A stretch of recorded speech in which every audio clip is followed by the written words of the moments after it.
With Midco, which was another distributor.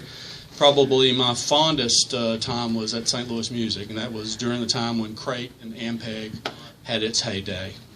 Over the last 5 or 6 years, I've had the great pleasure of working with U.S. Music and being a part of the Marshall family.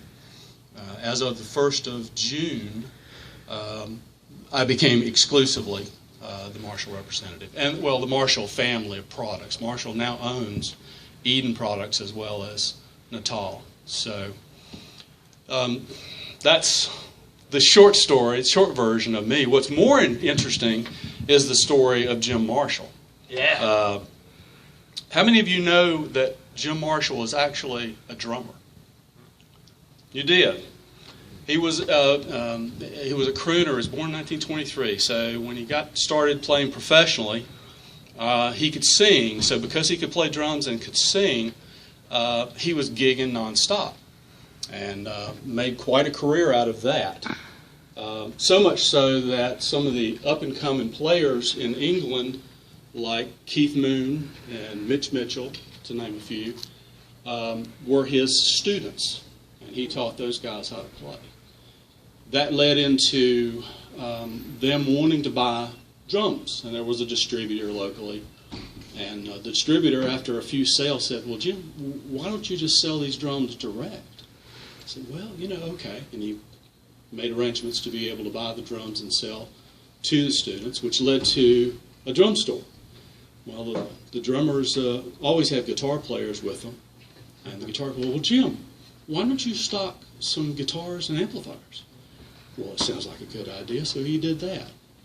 And then one day, Pete Townsend walks in and says, "I'm really not happy with the amplifiers that we have. I want something more aggressive. I want something that I can use so the people in the front row can't talk to one another while I'm playing." So Jim thought, okay. He thought, all right, well, he was an engineer. He said, "Well, I know some people." So he hired a young engineer and another partner, and they went through 6 prototypes. Now, the really interesting part of this is they couldn't get the quality of parts that the U.S. manufacturers had. I mean, you had the Fenders, and they had the Beach sound. So what they did was they took a Fender Bassman, which was one of the popular amps back in that day, and they took it apart and they looked at it and thought, well, this is a very basic circuitry, but I think if we do these things, we can create something a little more exciting. But they were looking for parts, and so they just had to scrounge for the parts. So after 6 prototypes, the 6th one, Jim said, "I think that's the one." He heard it. He heard it in his head, and he put it out on the sales floor, and they sold 23 of them the first day. Whoa.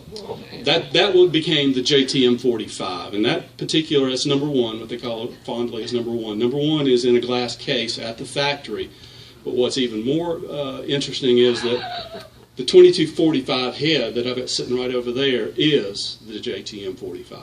So that is the amp that became the benchmark sound of rock and roll. And the rest, you can go through the evolution of what happened. Townsend wanted larger speaker cabinets and had Jim build an 812 cabinet, all in one box. Well, Jim said, "Well, that thing's going to fall over, warning you." And, of course, the roadies hated him for that. So they ended up, and it did. They actually fell over, but then they cut it in half, and that's how the full stack or the 412 stacks were created. Another interesting thing, why does the top 412 have an angle to it? Can anybody tell me that? Does anybody know why the top angle? Do you know what I'm talking about? If you look at the top of a 412 half stack, it's angled. Why? Point the sound towards the guitars? Jim just thought it looked better. Literally. I mean, that was all there was to it. You're right, it does. It does angle speakers up. But that was just a result of him saying, "I think it'll look better if you just have an angle on the top of it." So, it's a really exciting time at Marshall. We reintroduced what was probably one of the most popular amps to come out in the last 25 years, and that was the Silver Anniversary. That was basically a hot rodded JCM. Slash, most recently, has been using that amp. It created interest in it, so we've brought that back into the line. Yeah. So the Jubilee is in production? Jubilee is back in production. That's the Silver baby. Jubilee. That is an awesome. That's a great amp. Absolutely. We are continuing to build the reissues. So the JCM 800, the JCM 900. These amps you've heard on thousands and thousands and thousands of records. If you start running off the names of the players who have used and continue to use Marshall amplifiers today, it's just a who's who. Clapton, Gibbons these days. You got Jeff Beck. Jeff Beck is touring with 4 of these DSL, the 100-watt version of this head that he's playing right here. Slash. It just goes on. AC/DC is still touring with that. Lenny made the bass amp famous. Yeah, so that was awesome. But we just introduced what's probably really exciting is a new series of hand-wired amps that we introduced at the beginning of this year. It's called Astoria, and there's 3 models. They're 30-watt. They're all on the basic same platform. They're KT66 power tubes, which is a pretty big bottle. 12X7s in the front end, using 34s in the rectifier to get nice sag. For all you guitar players, you know what that sag is. When you feel that amp kind of give with you and work with you. Creamback Celestians, and what's really cool about them, and if you come by, I'll show you some pictures, is they're blue, green, and red with a cream racing stripe right down the center of them. So they just not only sound amazing, but they look incredible. So anyway, that's just a little bit about what Marshall is about and what we're doing this year. So we appreciate you coming. We're here to talk about the products and show you some stuff, and we really appreciate the opportunity to be here with this guy. He's an incredible man. Thank you, sir. Absolutely.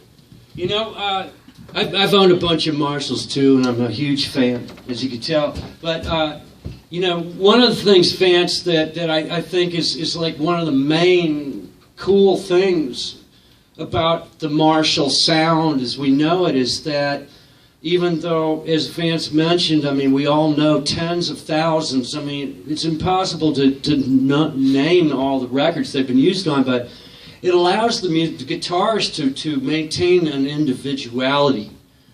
They may all have the Marshall growl or however you want to describe it, but there's a certain thing about the clarity and the touch sensitivity of the Marshall amplifier that allows 2 people playing through the same amp to sound like 2 different people. And I can't say that about all the amps that I've owned. It's really an extension of yourself. It's an extension of yourself. Yeah, it really is. And taking this guitar amp as an example, it's just like really typical for Marshall that, and it's kind of it has a little bit to do with the guitar because the guitar is a very quick attack, but there's like a really good Marshall, there's a really fast response to how hard you're pressing the string down. Your right hand, tiny nuances that are impossible to describe, but we all know what I'm talking about. So yeah, it's really cool to have you and your amps here.